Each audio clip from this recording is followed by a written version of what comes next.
কিন্তু এইখিনিতে আমি এই কথাটো উল্লেখ কৰিব বিচাৰিম যে কেৱল আজি বিশ্ব পৰিৱেশ দিৱস কাৰণে আমি গছপুলি ৰোপণ কৰিবলৈ ওলাই অহা নাই। আমি ইয়াৰ আগতো ফেব্ৰুৱাৰীত গঠন হোৱাৰ পিছতে আমি মাৰ্চ মাহত আমাৰ প্ৰথম কাৰ্যসূচী হাতত লৈছিলোঁ 50 জোপা গছপুলি। এইখনে আমাৰ গাঁও, এইখনে আমাৰ পৃথিৱী, আৰু এই সেউজীয়া পৃথিৱীক অধিক সেউজীয়া কৰাৰ কাৰণে আমি আগবাঢ়ি আছোঁ। আমি গৈ আছোঁ। আজি 5 জুন বিশ্ব পৰিৱেশ দিৱস, আৰু এয়া চাওক ভিউ। অ' মাই গড, এইখন আমাৰ পৃথিৱী, ইমান ধুনীয়া পৃথিৱী।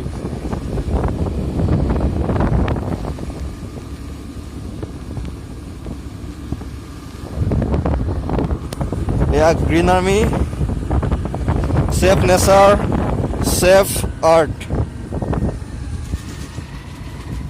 এয়া পথাৰৰ দৃশ্য লক্ষ্য কৰক আপোনালোকে।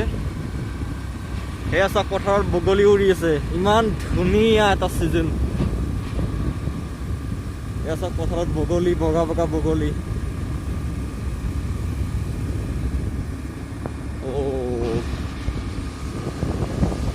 সঁচাকৈ ভাল লগা এটা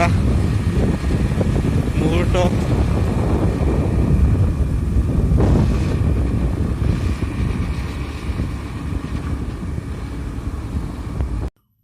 5 জুন বিশ্ব পৰিৱেশ দিৱস। চাৰিওদিশে বৃক্ষৰোপণৰ জাউৰি।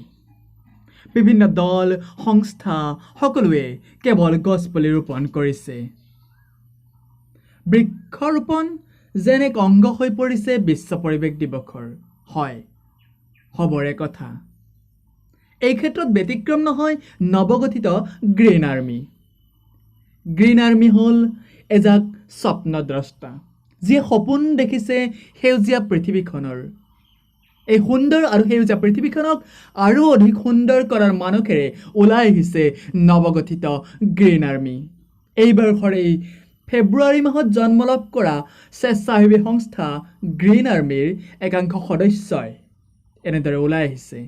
আহকচোন তেওঁলোকৰ মন্তব্যলৈ আমি যাওঁ। আজি ৰাতিপুৱাৰে পৰা আমি প্ৰায় 9 বজাৰ পৰা আমি আহিছোঁ গছপুলি ৰোপণৰ উদ্দেশ্যে ওলাই।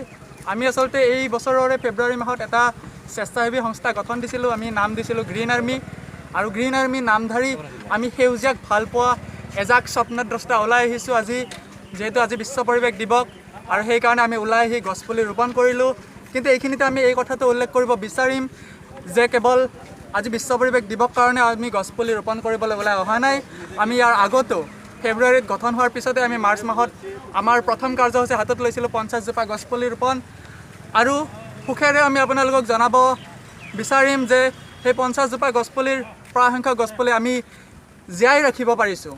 আকৌ আজি পুনৰ আমি ওলাই আহিছোঁ 500ডাল গছপুলি ৰোপণৰ উদ্দেশ্যেৰে। আমি প্ৰায় 500 গছপুলি ৰোপণ কৰা ইতিমধ্যে হৈয়ে গ'ল, আৰু কেইজোপামান মাত্ৰ ৰোপণ কৰিব আছে, আৰু সেইখিনি ৰোপণ কৰিম। তাৰোপৰি আমি গছপুলিকেইডাল ৰোপণৰ লগতে সেইকেইডাল প্ৰতিপালনৰ ব্যৱস্থাও আমি কৰিবলৈ চেষ্টা কৰিম। যিমান দূৰ সম্ভৱ আমি ওলাই আহিম তেনেকৈ। আজি গছপুলিকেইডাল ৰুই 2 দিন পিছত আমি পুনৰ চাম সেই গছপুলিকেইডাল বাচিছেনে নাই। তো এনেধৰণে আমি আমাৰ এই সুন্দৰ আৰু সেউজীয়া প্ৰকৃতিখনক আৰু অধিক সুন্দৰ মাত্ৰা প্ৰদান কৰাৰ উদ্দেশ্যেৰে আমি আগুৱাই আহিছোঁ। আমি নাম লৈছোঁ গ্ৰীণ আৰ্মি। আৰু আৰ্মি যেনেদৰে মাত্ৰ এদিন কাম নকৰে, ঠিক তেনেদৰে আমিও প্ৰত্যেক দিনাই সেউজীয়াৰ স্বাৰ্থত, এই সুন্দৰ আৰু সেউজীয়া প্ৰকৃতিখনৰ স্বাৰ্থত কাম কৰি যাম বুলি আমি পণ হাতত লৈছোঁ। তাৰোপৰি আমি যিহেতু নৱপ্ৰজন্মৰ একো একোজন প্ৰতিনিধি হিচাপে এইখিনি আমাৰ দায়িত্ব বা কৰ্তব্য হিচাপে লৈ আমি আগুৱাই আহিছোঁ।